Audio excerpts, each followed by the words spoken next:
Pemirsa, memeriahkan HUT Kemerdekaan Republik Indonesia yang ke-79, Sekolah Dasar Negeri 27 Palembang menggelar berbagai macam lomba untuk murid dan para guru.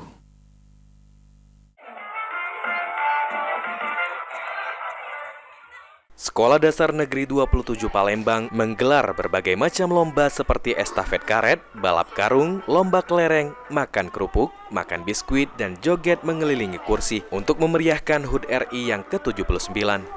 Tidak hanya siswa, para guru juga ikut serta dalam memeriahkan perlombaan.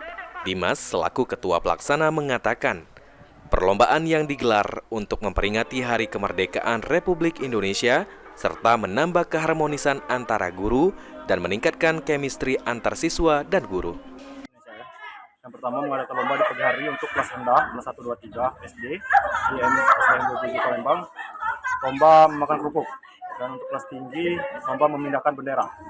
Nah, ada lomba tambahan untuk para guru-guru, yaitu lomba merebutkan kursi yang mengelilingi kursi dan di saat lagu mati direbut gitu kan, untuk self reward untuk kami para guru. Tujuannya sendiri apa Kak dengan diadakannya kegiatan ini? Tujuannya untuk menambah keharmonisan di SD ini dan chemistry antar guru dengan peserta didik agar lebih terjalin dengan baik. Sementara itu, Febrian Syafarma, Kepala Sekolah SD Negeri 27 Palembang, mengatakan sangat mengapresiasi peserta didik dan para guru yang sangat antusias dalam perlombaan ini.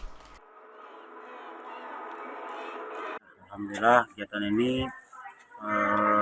di tahun ini alhamdulillah benar-benar terjadi komunikasi yang baik antara guru juga.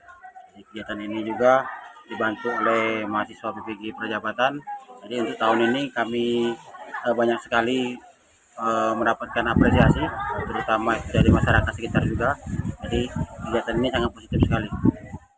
Dengan adanya perlombaan ini bisa mendidik para siswa menjadi lebih baik lagi, serta menanamkan semangat dan sikap perjuangan untuk para siswa. Ridho Ilahi, PAL TV.